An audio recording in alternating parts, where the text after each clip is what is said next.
तो मौर्यन डायनेस्टी, तो 16 महाजनपद में से जो सबसे पावरफुल निकल के आता है वो आता है मगध। और मगध पर उस समय रूल कर रहा था घनानंद, और घनानंद था आखिरी रूलर नंदा डायनेस्टी का। कौन? नंदा डायनेस्टी का आखिरी रूलर था घनानंद।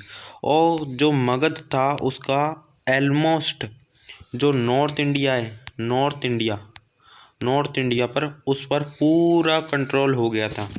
तो एस्टेब्लिशमेंट कैसे हुआ था मौर्य डायनेस्टी का, इसे देखते हैं।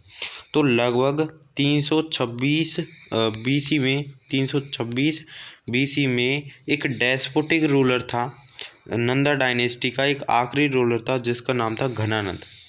नंदा डायनेस्टी का आखिरी रूलर था जिसका नाम था घनानंद, और वो रूल कर रहा था मगध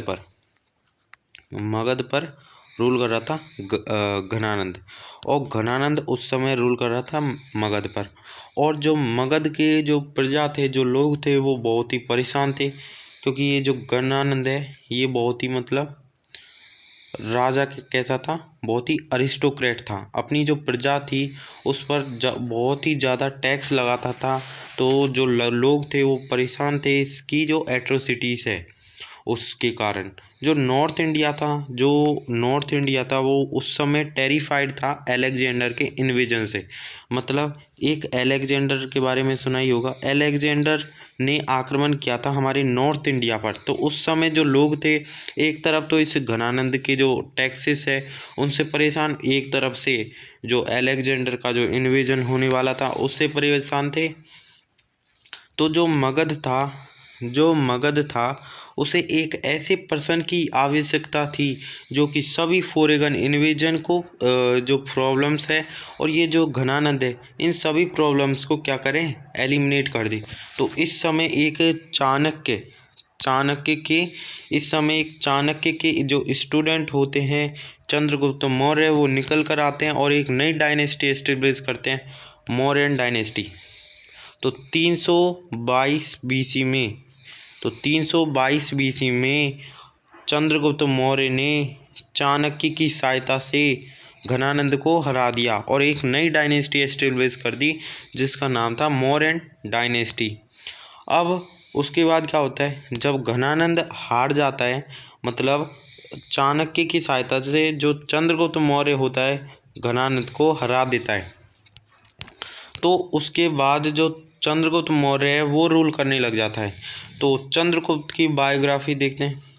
देखो, जो चंद्रगुप्त मौर्य था उसने चाणक्य की मदद से घनानंद को हरा दिया।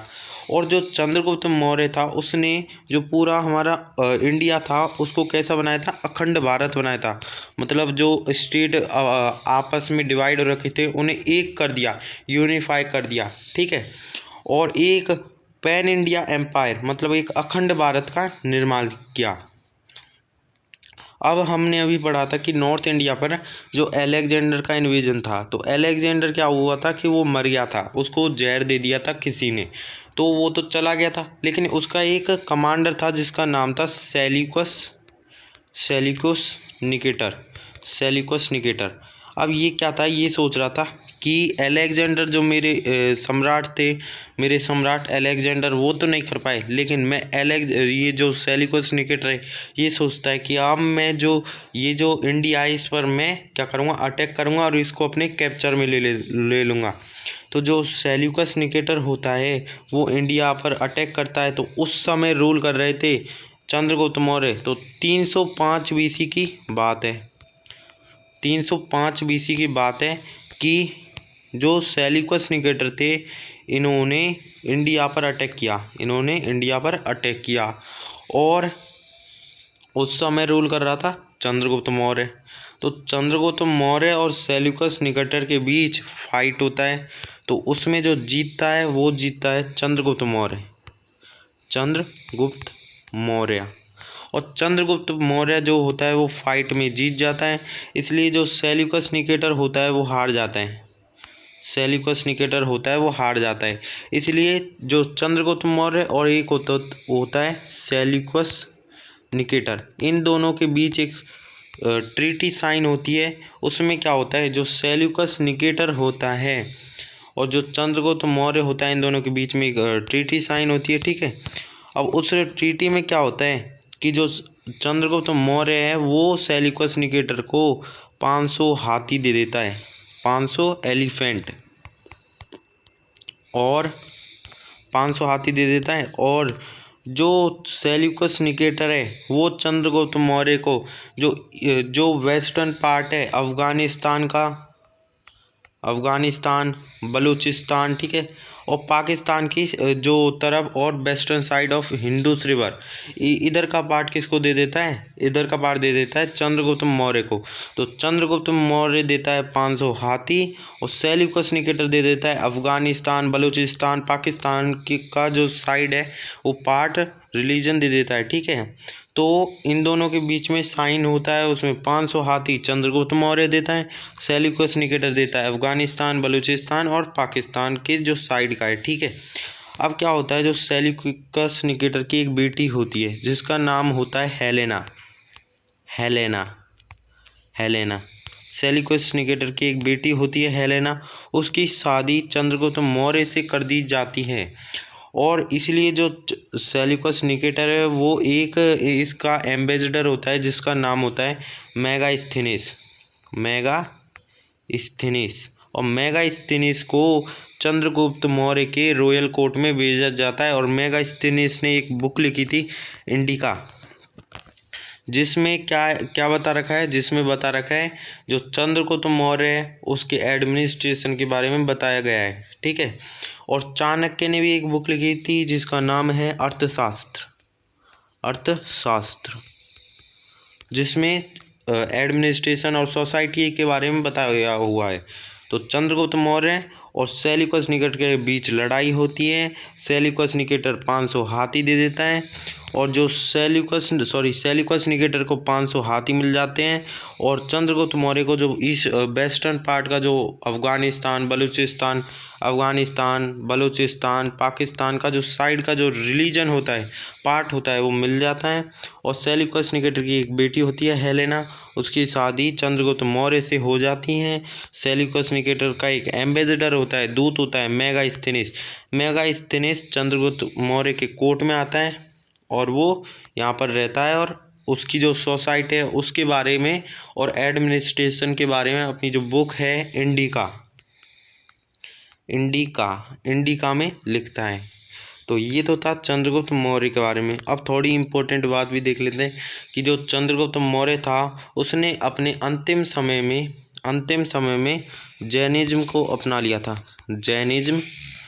जैनिज्म को अपना लिया था, और वो किसकी इन्फ्लुएंस में आकर अपनाया था, तो वो अपनाया था एक भद्रबाहु थे। जैन रिलीजन के एक गुरु थे जिनका नाम था भद्रबाहु। उनसे इन्फ्लुएंस होकर, मतलब उनसे प्रभावित होकर, भद्रबाहु से प्रभावित होकर चंद्रगुप्त मौर्य ने जैन रिलीजन को अपना लिया। और जो मसूरी है, मसूरी में श्रवणबेलागोला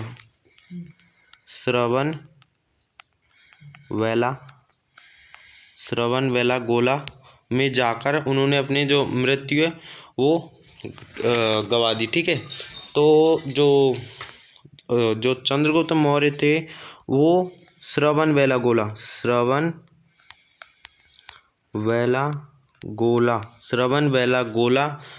में जाकर और अपनी जो मृत्यु है उनकी वहाँ पर हो जाती है, ठीक है। अपने प्राण को न्योछावर कर देते हैं। क्या करते हैं कि वो फास्टिंग रहते हैं, फास्टिंग की वजह से उनकी मृत्यु हो जाती है, मतलब वो भूखे प्यासे रहते हैं, इसकी वजह से चंद्रगुप्त मौर्य की मृत्यु हो जाती है। तो चंद्रगुप्त मौर्य का जो शासनकाल रहा था वो रहा था 322 से 298 BC तक, इतना इसका शासन काल रहा था।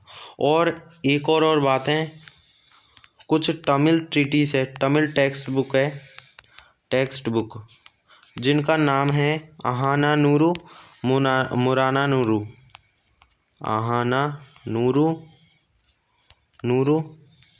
एंड मुरानानूरू, इनसे हमें पता चलता है कि जो चंद्रगुप्त मौर्य ने जो अटैक किया था वो किया था साउथ इंडिया पर। तो साउथ इंडिया पर भी जो चंद्रगुप्त मौर्य उसने अटैक किया था, लेकिन वो अपनी जो एम्पायर में उसमें मिला नहीं पाए थे, ठीक है, साउथ इंडिया को। लेकिन जो इनका जो पुत्र होता है बिंदुसार, वो साउथ इंडिया को मिला लेता है, लेकिन उसमें भी छोड़ देता है पांडा चोला चेरास, क्योंकि जो पांड्यास चोलास चेरास इनके जो रिलीजन थे वो बिंदुसार से बहुत अच्छे थे, मौर्य वंश से बहुत अच्छे थे, इसलिए उनको इंडिपेंडेंट घोषित कर दिया था।